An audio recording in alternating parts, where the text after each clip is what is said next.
Erev Tov, everybody. Erev Tov. And Shabbat Shalom. Shabbat Shalom. And Shabbat Shalom to everyone joining us on the live stream tonight as well. Thought we'd start out with a song about Shabbat, since it is Shabbat. This goes back to some of my camp days. Page 180, this melody anyway. Yom Zel Yisrael, Ora v'Simcha, Shabbat Menucha. This is Israel's day of light and joy, a Shabbat of Menucha, Shabbat of rest. Yom Zel Yisrael, Ora v'Simcha,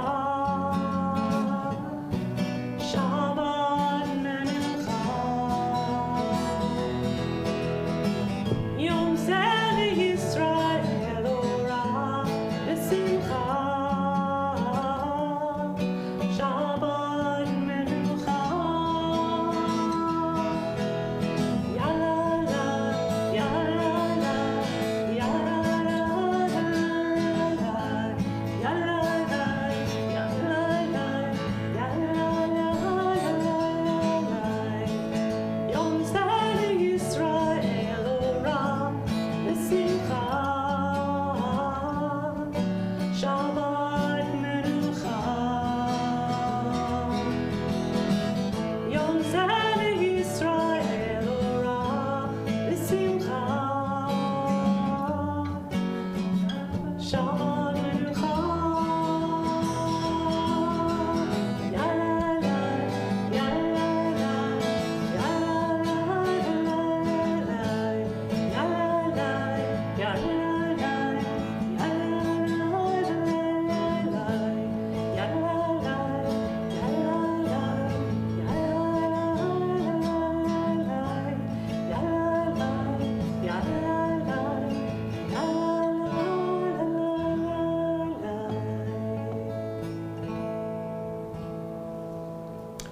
And as we welcome this day of Ora v'Simcha, this day of light and joy, it's my pleasure to call upon Emma, who's going to lead us in kindling the lights for us.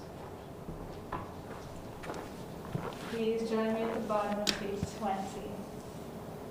On this day we would see the world in a new light. On this day we would add new spirit to our lives. On this day, we would add a new time of peace. We would rest from desire from gain, ambition for things. We would raise our eyes to look beyond time and space toward eternity. Oh, may we come to see the world in a new light. As it is written, let a new light shine upon Zion, and may it be our blessing to see its splendor.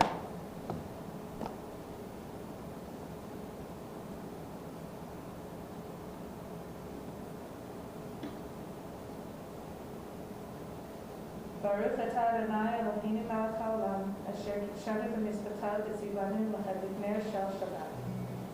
Baruch atah Adonai, Eloheinu melech haolam, asher kidshanu b'mitzvotav v'tzivanu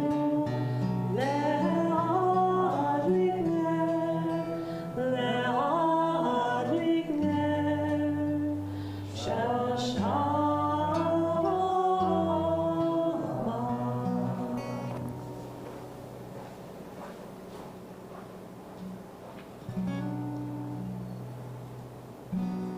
Page 24, Yedid Nefesh.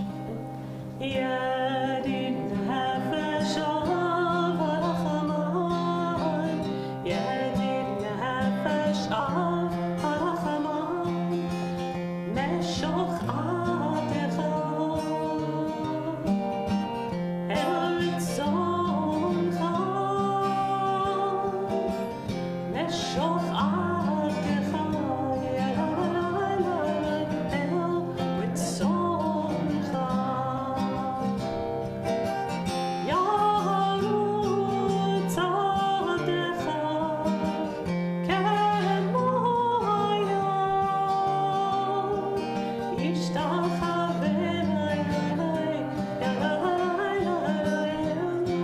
Adonai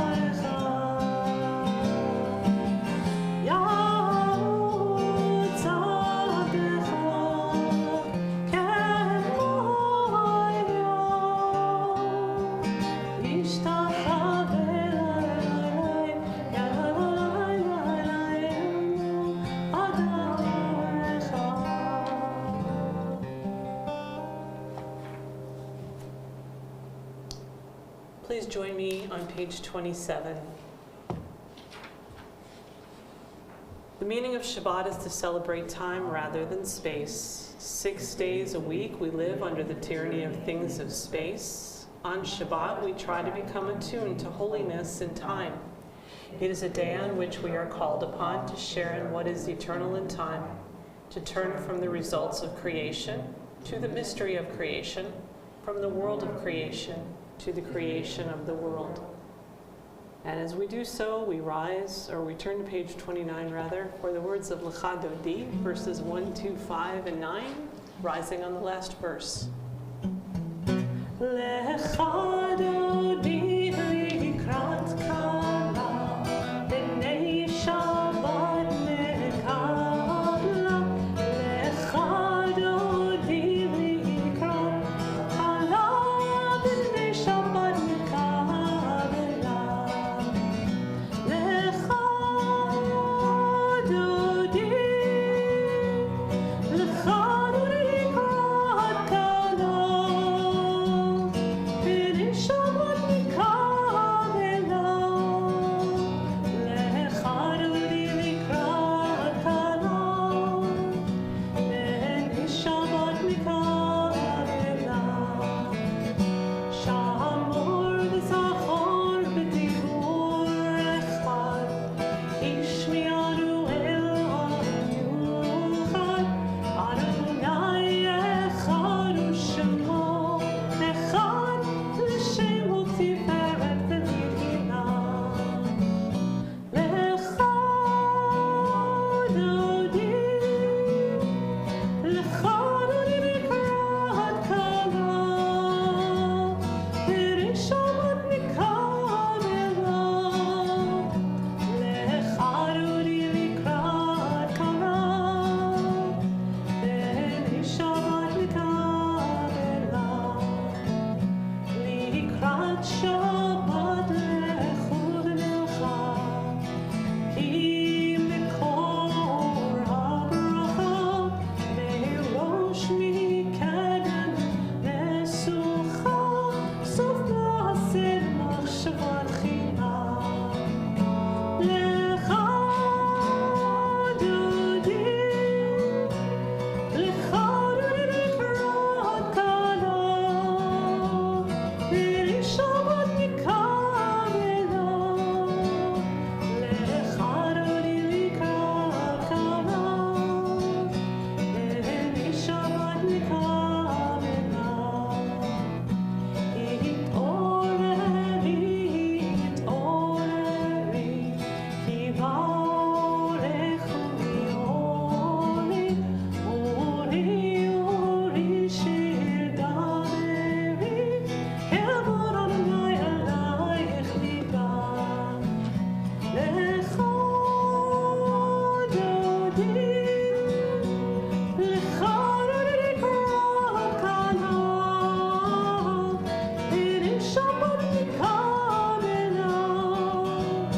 Lecha Dodi likrat kala, b'nei Shabbat mekabla. Ro'im shalom ateret bala, gam simcha zola, toch emunei am segula, boi chala. Lecha Dodi likrat kala, b'nei Shabbat mekabla. Lecha Dodi likrat kala, b'nei Shabbat mekabla. Boi v'shalom ateret bala, gam simcha u'sola, toch emunei am segula, boi chala.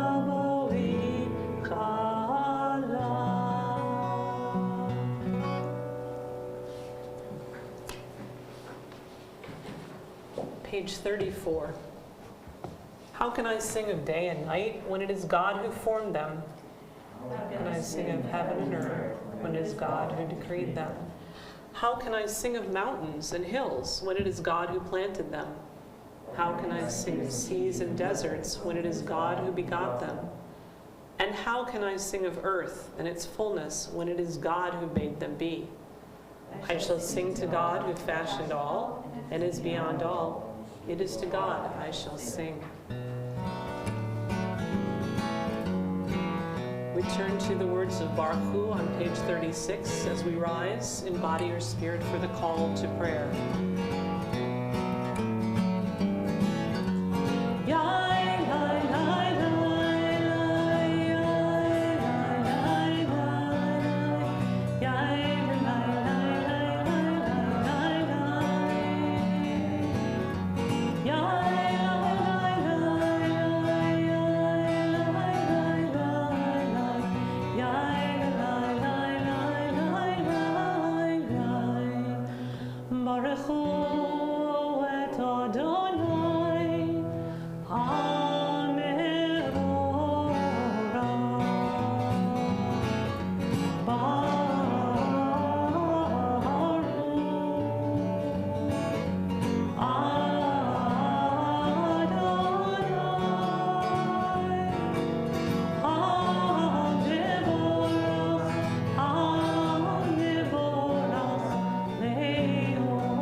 On page 37, the English for the prayer for creation, Mari Baravim.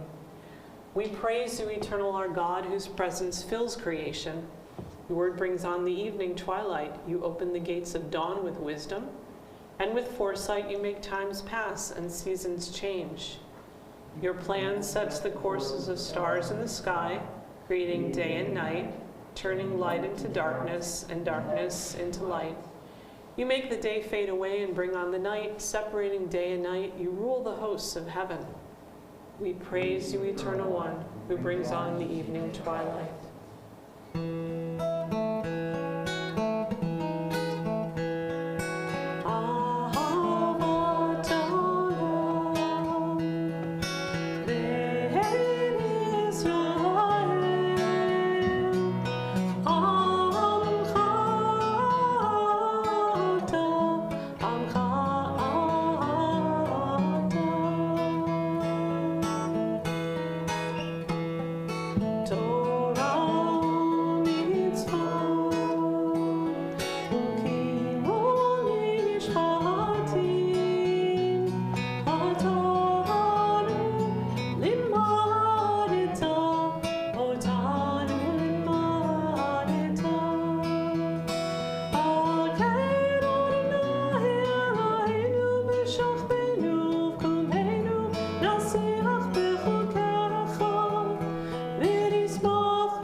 We praise you, Eternal One, who loves us, your people Israel, as together we rise for the words of Shema and Ve'ahavta, page 40.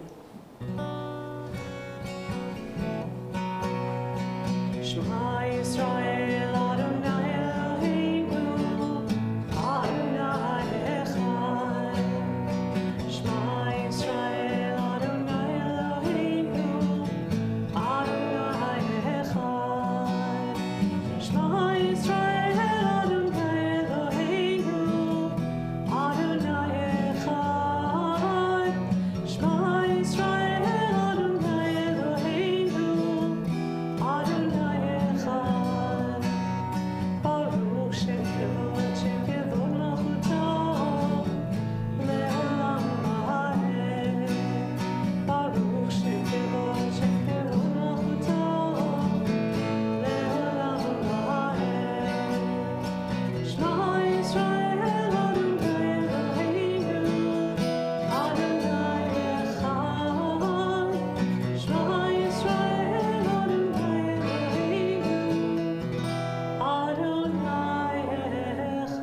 b'chol levavcha, u'b'chol nafshecha, u'b'chol meodecha, ve'ayu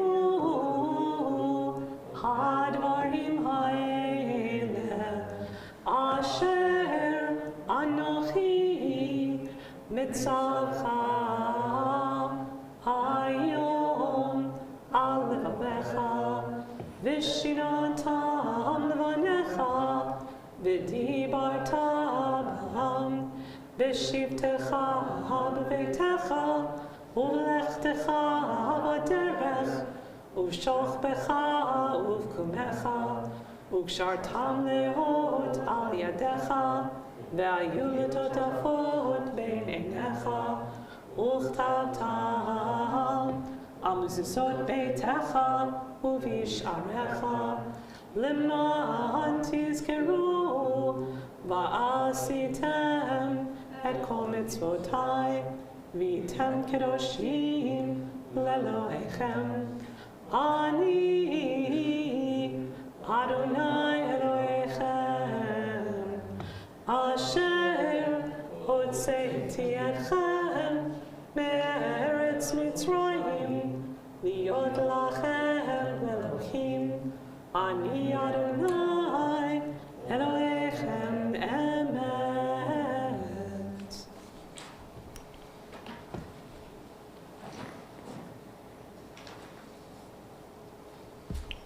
We continue responsibly reading Aleph on page 42. All this we hold to be true and certain. The Eternal alone is our God, there is none else, and we are Israel, God's people. Our divine protector delivers us from the hand of human oppressors and saves us from the fist of tyrants. You perform wonders without number, marvels that surpass our understanding. You urge us toward life and revive us when we stumble. You did wonders for us in Egypt, marvels and miracles in the land of Pharaoh. You led your people Israel out forever to serve you in freedom. When your children beheld your power, they praised you and gave you thanks. Freely they accepted your sovereignty, and Moses, Miriam, and all Israel sang to you with great joy these same words that we sing on page 44.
As you redeemed Israel and saved us from arms stronger than our own, may you redeem all those who are still oppressed and persecuted.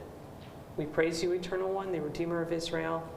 Baruch atah Adonai, Ga'al Yisrael.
Please join me in Chatzi Kaddish on page 49.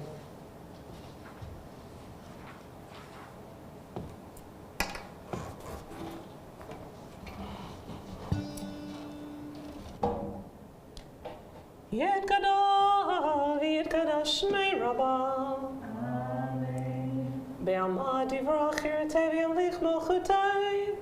B'chai echad v'yomecha. U'chayei d'chol beit Yisrael. Bagada, u'vizman kariv. Amen. Yesh me'robo mevorach le'olam lo ne'amaya yitbarach v'yishtabach v'yitpa'ar v'yitromam v'yitnasai v'yitadar v'yitaleh v'yitalal shmei d'kodeshah Le'ela min kol birchata v'shirata Tush bechata v'nechemata Damir han me'alma V'yimeru Amen. As we turn to the words of the Amidah, we rise in body or spirit on page 50. Adonai sifatai tiftachu fi agiti latecha Baruch atah Adonai Eloheinu v'lo avotenu v'imoteinu Elohei Avraham Elohei Sarah Elohei Yitzchak Elohei Rivka Elohei Yaakov Elohei Rachel Elohei Leah Ha'el HaGadol HaGibor v'Hanora El Elyon Gomel Chasadim Tovim V'Kadei HaKol V'Zocher Chasdei Avot V'Imot U'Mevi Geula Libnei B'neihem Lema'an Shemo Be'ahava Melech Hozer U'Moshiach U'Magen Baruch atah Adonai Magen Avraham Bezrat Sarah Atah Gibor Elam Adonai Mechayei HaKol atah Rav L'Mashiach Mechalkel Chaim B'Chesed Mechayei HaKol B'Rachamim Rabim Somech Noflim V'Rofeh Cholim U'Matir Hasurim U'Mkayim Emunato L'Shenhei Hafar Michamocha Ba'al Gevurat U'Midam Melech Melech Mimitum Chayei U'Matmiach Yeshua V'Neborata L'Yachayot HaKol Baruch atah Adonai L'Chayei HaKol. Days pass and the years vanish, and we walk sightless among miracles. God, fill our eyes with seeing and our minds with knowing. Let there be moments when your presence, like the softness of moonlight, illumines the darkness in which we walk. Help us to see wherever we gaze that the bush burns unconsumed. And we, clay touched by God, will reach out for holiness and exclaim in wonder, how filled with awe is this place, and we did not know it. Baruch atah Adonai, Ha'el HaKadosh. Blessed is the Eternal One, the Holy God.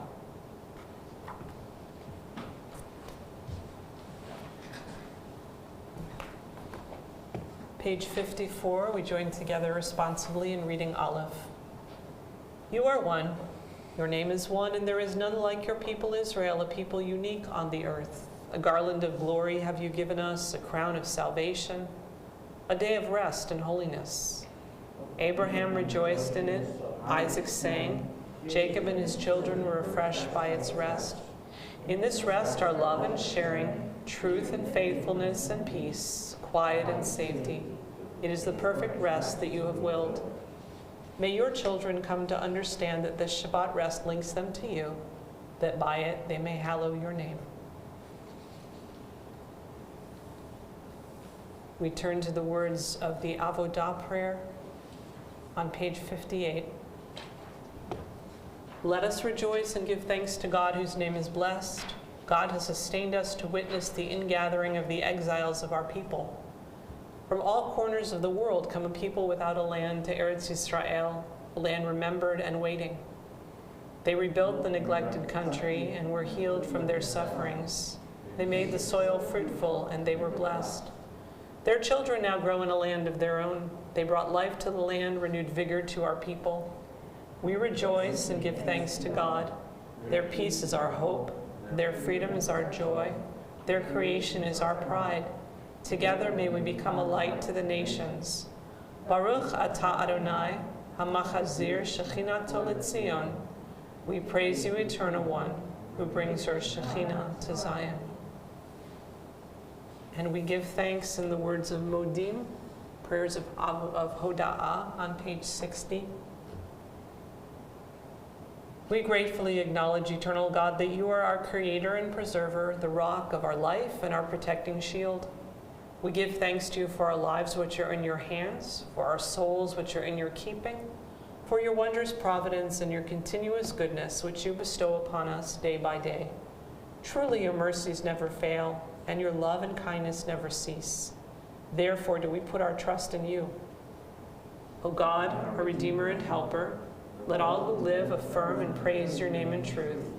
Eternal God, whose name is goodness, we give you thanks and praise. On page 63, Birkat Shalom, the words of Shalom Rav as we pray for peace.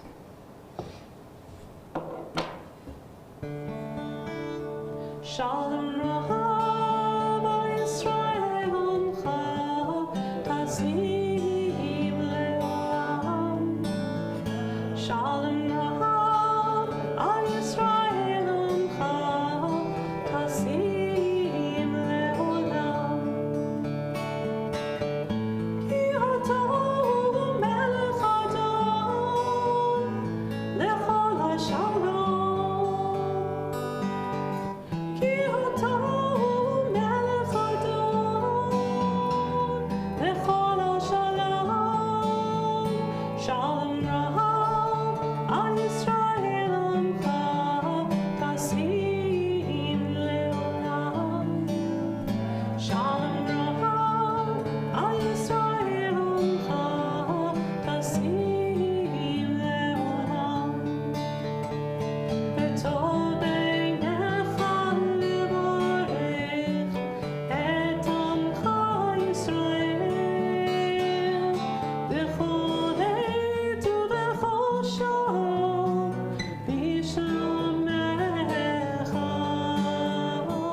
We take a few moments now to pray the words of our own hearts.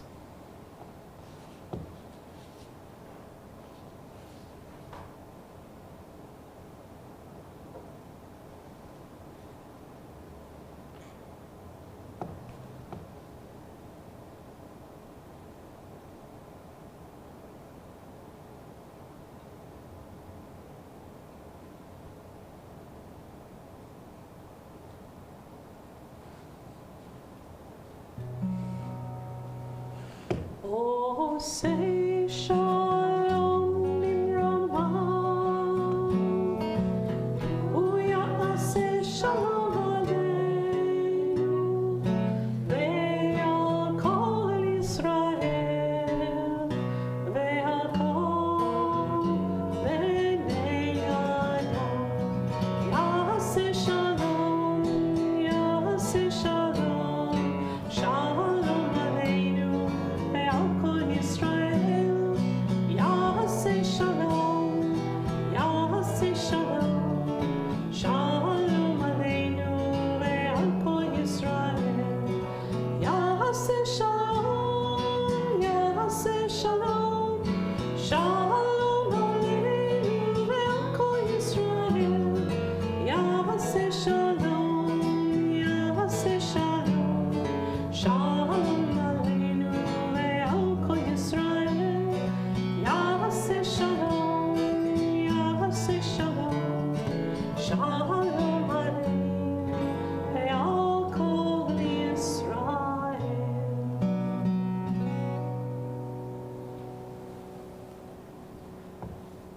invite you to join me for the words of Misha Beirach on page 133.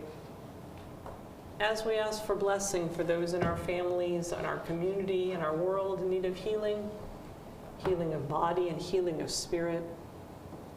Here at Solel on the Shabbat, we are especially thinking of Leah Haller, Harry Richter, Francis Hernick, Wilfred Walker, Shirley Herman, Esther Wuchenmarkt, Rick Valentine, Marlene Friedman, Jack Kudlatz, Suzanne Scher-Stimson, Bernie McLennan, Harriet Lockman, Jill Rich, Nicola Proetti, Eliyahu Ben Yitzhak Vasara, Rebecca Bodville, Parker Kaiko, Philip Shepard, Carl Katz, Nicole Hansen, Raina Rowan, Gilanda Ruzzi, Madeline Kitson, Kathy Kitson, Dee Hickey, Lorraine DaCosta, Adela Tsur, Al Lofsky, Evelyn Tyndall, Amanda Schenk, Daniel Black, Jean Elizabeth Pitt, Shmuel Ben Devora, Pauline Portnoy, Erwin Milgram, Karen Smith, Francis Van Tyne, and David Wozniak.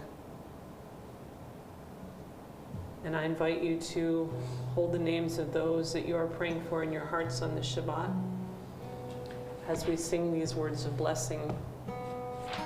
Mi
So the family stories that are part of the book of Genesis really seem to resonate with us even today because many of the family dynamics in these stories are so familiar to us.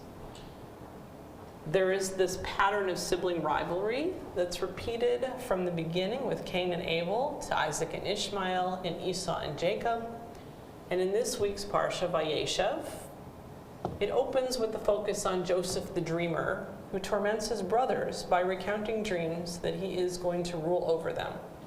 In retaliation, Joseph is sold into slavery by his brothers, and against all odds, he rises to be the most powerful official in the land of Egypt. And then, in the midst of the Joseph narrative, the focus shifts to the story of Judah and Tamar. Judah is the fourth of Jacob's 12 sons, and he figures prominently in the Joseph narratives because he vies for leadership against the firstborn son, Reuven. And when the brothers plot to kill Joseph, Reuven suggests that Joseph should be put into a pit and left to die, but Judah has a plan. He says, no, we should sell Joseph to the Midianites, and then his death can be reported to their father. And his plan wins out. According to Jewish tradition, however, Judah is severely punished for this evil that he does to Joseph. Now, Judah himself has 3 sons, and that's what we hear about in this section: Onan, and Shelah. And Judah arranges for his oldest son to marry Tamar, a Canaanite woman. But dies young, and he is childless. And the text tells us that this is because he has displeased God. So Judah arranges for Tamar to marry his second son, Onan. And he too soon dies for the same reason. As the text states directly, he is also one who has displeased God. According to the practice at that time of Levirate marriage, Tamar should then marry the youngest son, Shelah, in order to provide a male heir for the family. It's also for herself, really. She needs an heir to be properly cared for, because women at that time period were attached to a male in the community. Without that, they really had nothing: no protection, no shelter, no money. And so this arrangement of marrying the next brother is called a Levirate marriage. It also figures prominently in the story of Ruth. So if you're familiar with that story, you probably know what I'm talking about. But basically, if the husband dies without leaving a male heir, his wife marries the next younger brother, and the offspring from that relationship is considered the son of the deceased husband. After the woman produces an heir, the brother has fulfilled his obligation. But Judah withholds his youngest son and sends Tamar back to her father's home with a sort of vague promise that he'll arrange the marriage when his youngest son is old enough, and then he stalls. The marriage is never arranged. And perhaps it's because Judah is concerned that Tamar is the reason that his 2 older sons have died. Maybe he thinks she's bad luck or she had something to do with it, but in any case, he doesn't do anything to move the marriage forward. Perhaps Shelah himself doesn't want to marry her. Now, Judah could have arranged for the ritual of chalitza, which is a symbolic renunciation in which both parties come before the community and recite phrases declaring the dissolution of their obligation to marry each other. The widow removes the surviving brother's sandal and spits on the ground. It's a dramatic ceremony.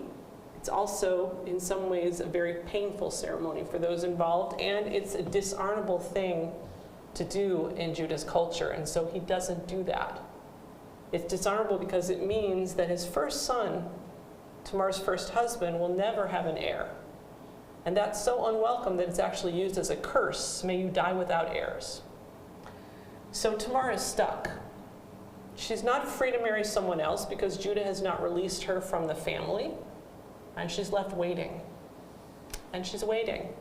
And she's waiting. And finally she realizes that Shelah is old enough to really be married. And she decides that she's going to take action. So she disguises herself as a harlot. She lures Judah into unknowingly providing an heir for his son. She takes his signet seal, his cord, and his staff for pledge for payment, and then she disappears. And a few months later, when it becomes known that Tamar is pregnant, Judah at first threatens to have her executed for infidelity because, after all, she wasn't released from her commitment to the family, and she was promised to the 3rd son. How could she be pregnant? But Tamar proves to Judah that it was he who has been unfaithful. Not only in his own infidelity, but he has not done right by her or by his sons. And ultimately, at this point, Judah assumes full responsibility for his actions and their consequences. He publicly repents. He says, "She is more in the right than I, because certainly I did not give her to my son Shelah." And Tamar then gives birth to twin sons, Perez and Zerah, restoring 2 sons to the family and to Judah, who has lost 2 sons. So what are we supposed to understand from this story?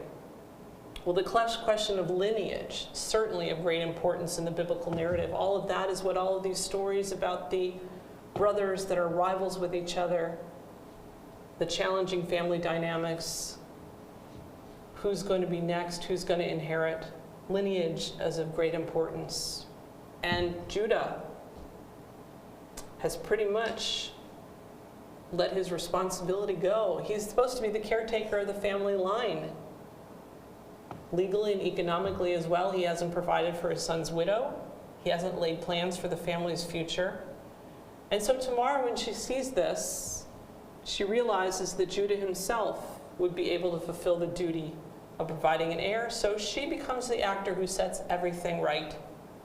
Despite being a woman who has really no power in her own right, far from being the one who is the deceiver in this situation, she really saves the day. She does all this while protecting Judah from being put to shame, because only he and she knew the signs, the signet and the cord and the staff. So only he and she knew what happened. Judah could acknowledge his error in that way without being publicly shamed. And then we see Judah, who is really the first person in the Torah explicitly to admit that he was wrong. He is genuinely repentant after being confronted by Tamar, and it's clear that he has learned and grown as an individual. Subsequently, in the story, when he is negotiating with his father Jacob to allow him to take his brother Benjamin down to Egypt, Judah, unlike his brother Reuven, takes full responsibility for the safety of the brother. And as we'll see in next week's Parsha, Judah says to Israel, to Jacob, his father, he says, "Send the boy in my care. Let us be on our way that we may live and not die, you and we and our children. I will act as his pledge. At my hand you may seek him. If I don't bring him back to you into your presence, I will be culpable for sin against you all the days to come." In other words, he rights the wrongs that he has already done. He realizes that lineage is important, that taking care of his brother is the most important thing. When he didn't take care of his brother Joseph, he now takes care of Joseph's sibling, Benjamin. And later, when Joseph's ruse of concealing the silver goblet seems to threaten his promised return of Benjamin, Judah, who knows to his core the pain of losing a child, steps forward to plead on behalf of his brother and for the pain of his father. So that moment really marks Judah's emergence as a mature leader. And Tamar, this Canaanite woman who comes from outside the community, distinguishes herself by asserting her rights and by subverting convention out of her deep loyalty to Judah's family. And between the two of them, it's no coincidence that from this union, the heir that is produced becomes the great-grandfather of none other than King David. Family, strife, challenge, community, repair. It's all in this week's Parsha. It's all part of our life. It's all something that every year when I read these stories, I learn something new. I hope you have as well. Hope you'll enjoy as we continue on this saga of Jacob's sons and the story of Joseph. Shabbat Shalom.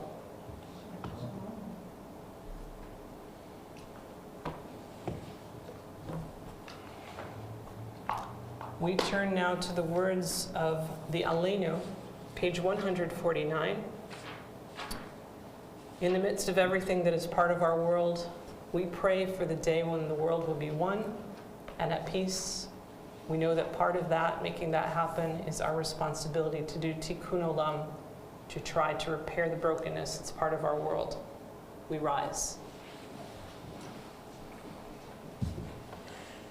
Aleinu shabeach ladon hakol, lateit gedula liutzei breshit, asher som chelkenu liachid et shemo, vegor aleinu lehamlich malchuto, vanachnu korim, umishtavalim umadim, lifnei melech, malchei hamlachim, hakadosh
be seated.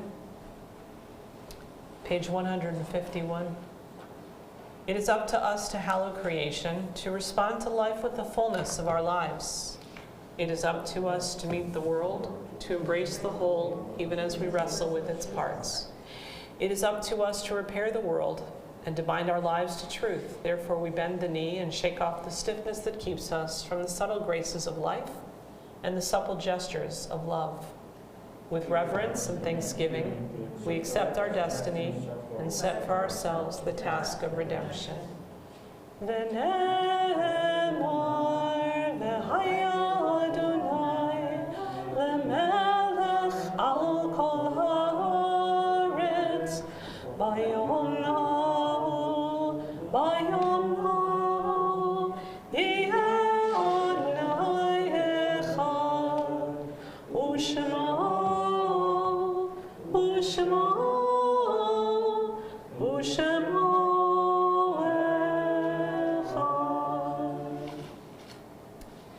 Page 158.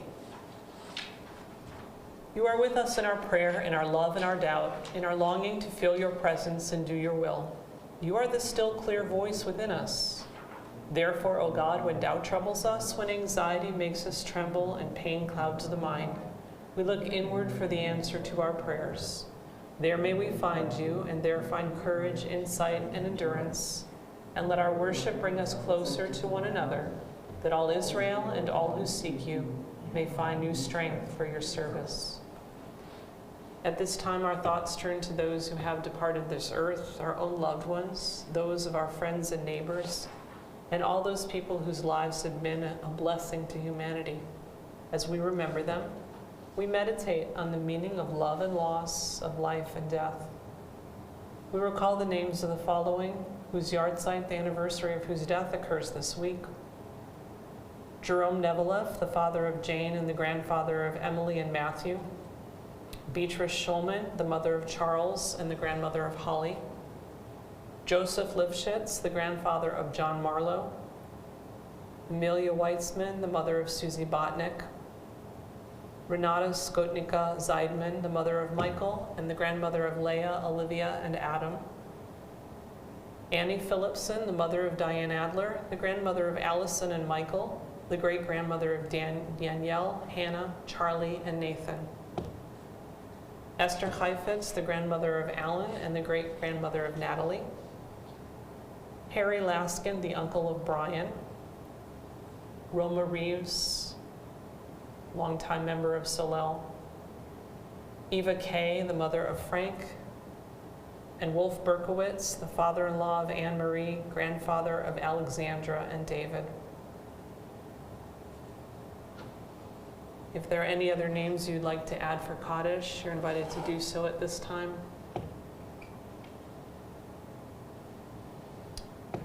We ask the mourners among us to please rise first, so that we might say to you, Min hamakom tinachamu. May you find comfort in God's sheltering presence. Now we all rise to support those who are mourning and to say Kaddish for those who have no one to say it for them. On page 159, we repeat these words hallowed by the generations. Yitgadal v'yitkadash shemei rabbah, be'alma divrach hirutei v'yamlich malchutei, b'chayechon u'vyomechon, u'v'chayei techo be'Yisrael, ba'galal v'zman kari v'imru amen. Yehei Shmei Rabba Mavarach Le'alam U'Lamnei Almaya Yitbarach V'Yishtabach V'Yitpa'ar V'Yitromam V'Yitnaseh V'Yitadar V'Yitaleh V'Yithalal Shmei D'Kudusha Brichu Le'elam Im Kol Birchata V'Shirata Tushvechata V'Nechamata Damiran Be'alma V'Imru Amen Yehei Shlama Rabba Min Shemaya V'Chayim Aleinu V'Al Kol Yisrael V'Imru Amen Oseh Shalom Bimromav, Uyaseh Shalom, Aleinu Ve'al Kol Yisrael, Ve'al Kol B'nei Adam, V'Imru Amen. May the source of peace send peace to all those who mourn and comfort to all who are bereaved among us, among all of our people Israel, and among all the nations and families of earth. We say together, Amen. Please be seated. It's my pleasure at this time to call upon Emma Weisenbluth, representing our board, to bring some greetings and announcements.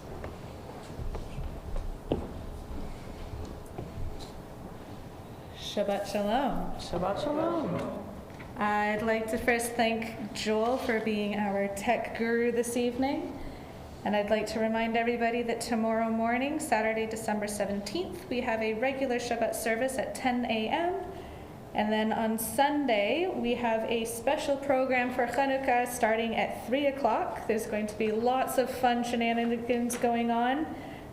We've got dreidels, latkes, chocolate gelt, music, pizza dinner, face painters, balloonists, character artists, communal Chanukah lighting, of course. So make sure you bring your candles, matches, and of course your Chanukias. And if you have any questions for that, you can double check the Shamas as well as our website. We also have services next Friday starting at 8 p.m. and a regular service again next Saturday at 10 a.m. And if you haven't already made your financial arrangements, please do check your email, your bulk mail, your junk files, or of course you can call the office. The last session with Rabbi Pollack for her adult text study is this Sunday at 10:30 a.m. for studying Jewish sacred text and wisdom. It's on Zoom. And then after the winter break, beginning on January 15th, we will be continuing some studies with Rabbi Englander, who will be leading 6 sessions with 5 books of the Bible, each with a different story and Jewish festival. So please see Solel's website page for topics specifically for that. And again, that's starting on January 15th and will be continuing into mid-February. And Tuesday morning minions are on hiatus for the time being. They will be resuming in January on the 10th at 7 a.m. So if you're interested in a brief service with a yummy, scrumptious community breakfast, we are looking forward to seeing you then. Shabbat Shalom.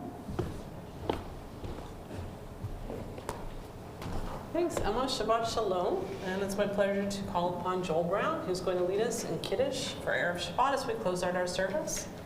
So I invite you to rise and to join with Joel, page 163. Vahi Erev, Vahi Boker, Yom HaShishi. Now the whole universe, sky, earth, and all their array was completed. With the 7th day, God had ended the work of creation and rested with all work completed. Then God blessed the 7th day and called it holy, for with this day God had completed the work of creation. Baruch atah Adonai Eloheinu melech haolam, borei kol hagafen. Baruch atah Adonai Eloheinu melech haolam, asher kidshanu b'mitzvotav v'ratzav banu v'shabbat kodsho v'ahavanu v'ratzon hipivanu zikaron le'maaseh v'reishit kihu yom tehillah le'mikra'e kodesh zecher tziyad mitzrayim kivanu b'charta liotanu kidashta mikol ha'amim v'shabbat kodeshecha be'ahava u'ratzon imchaltanu baruch atah Adonai mekadesh hashabbat. L'chaim. We wish you a Shabbat Shalom, a day of rest and a day of peace and a day of joy. Please come and join us in the Kiddush room for some Oneg Shabbat. Shabbat Shalom, everyone. Shabbat Shalom.